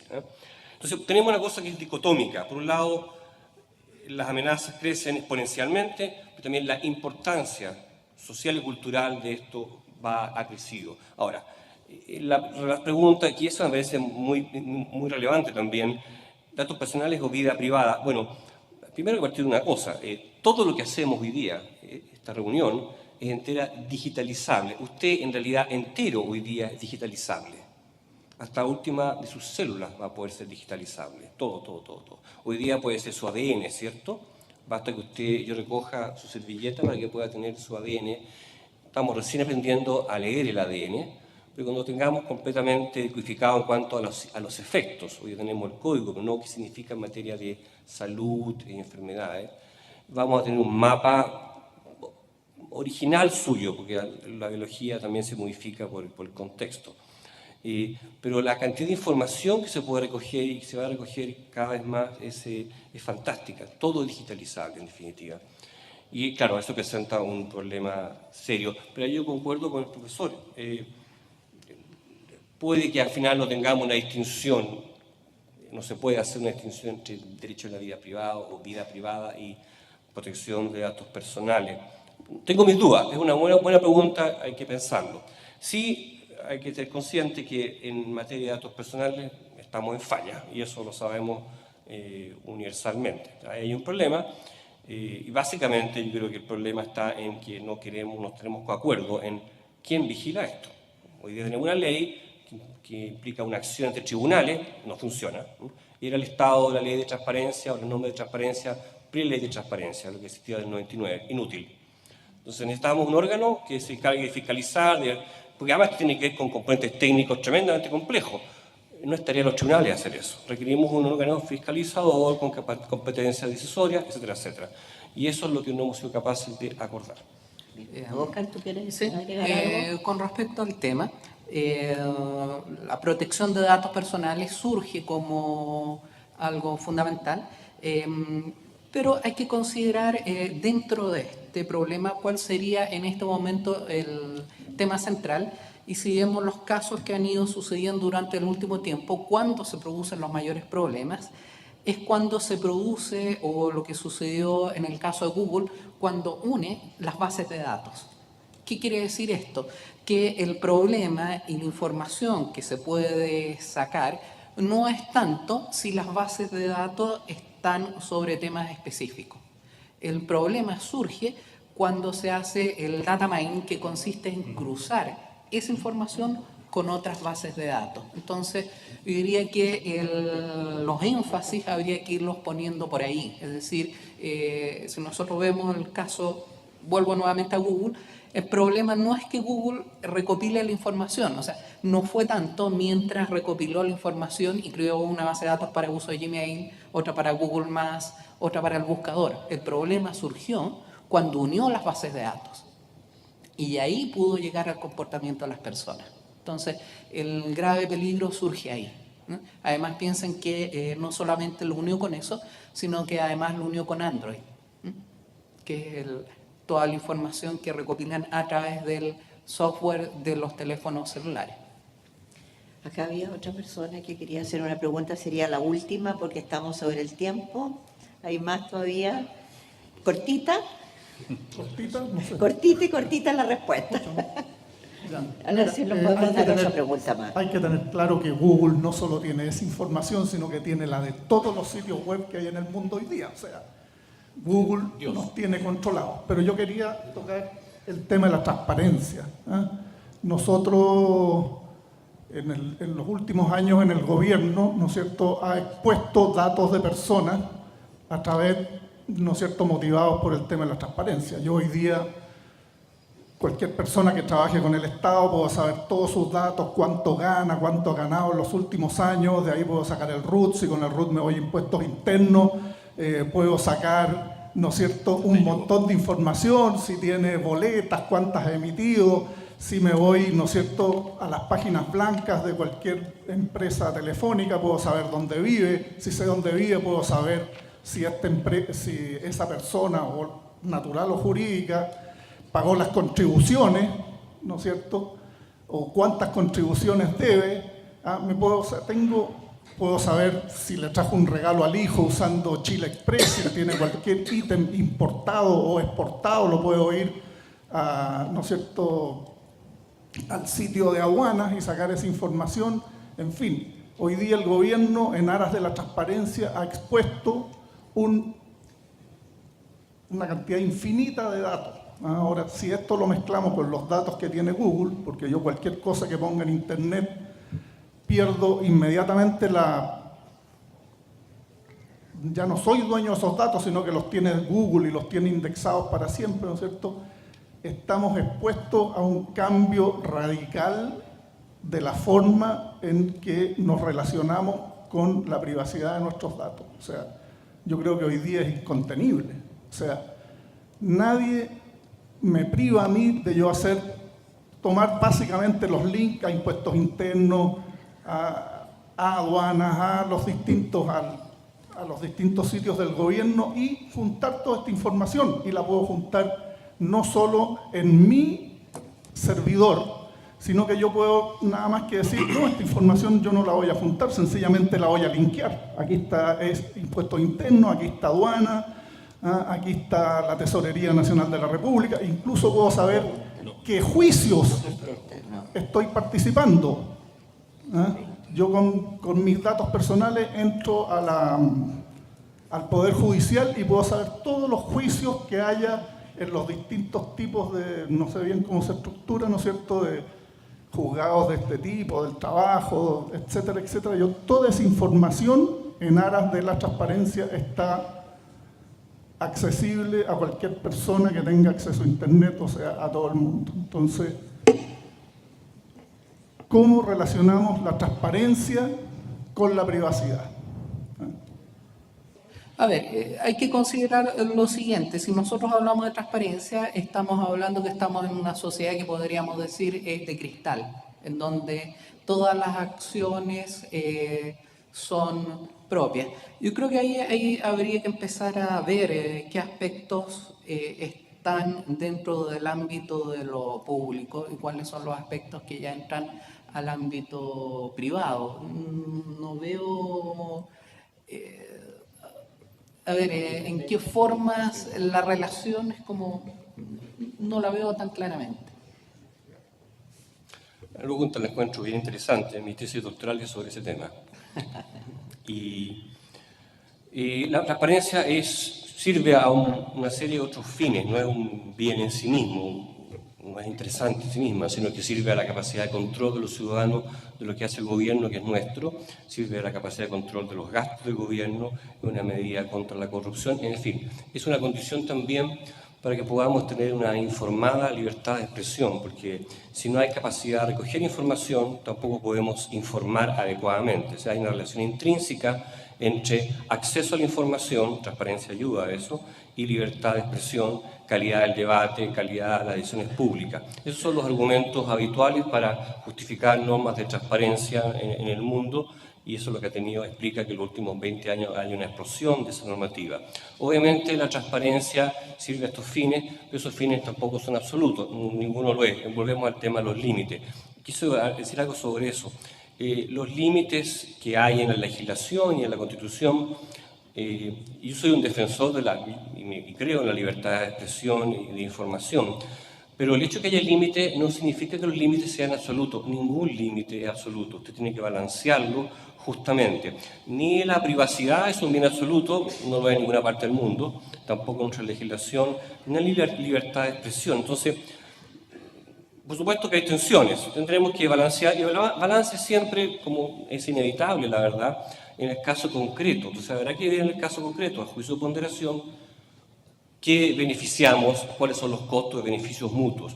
Ahora, usted mencionó una serie de fuentes de información que me sorprende que se pueda hacer esa información, porque yo tengo entendido que el sitio de impuestos internos no permite acceder a la información tributaria de la persona, y el pobre director de impuestos internos ha estado en problemas justamente las últimas semanas porque no puede dar información en el caso de la renegociación, la condonación de... Perdón, es que justamente, entonces hay cosas que ciertamente no son públicas. Ahora, lo público y lo privado no hay que entenderlo nunca en sentido absoluto. O sea, hay cosas que son prima facie privadas. A ver, lo que pasa dentro de la familia, para dar un ejemplo, obviamente es prima facie privado. Pero si tenemos una investigación criminal y estamos informando sobre abuso de adolescentes, abuso de menores, hasta ahí no me llegó la privacidad, en el caso de la familia. Y así. Y luego, por ejemplo, en materia de intereses del Estado, seguridad nacional, obviamente hay muchas materias que pensamos que no deben ser públicas, pero si estamos investigando un caso de corrupción, esa relación se invierte. Por eso, pretender que la distinción sea una especie de muralla china no opera así, no opera en ninguna parte del mundo. Es ingenuo pretender esta distinción como algo rígido. ¿Qué nos queda? La regulación legal, una ponderación constante y exigir que los jueces razonen adecuadamente en caso a caso. No tenemos, creo, mucha alternativa a esto.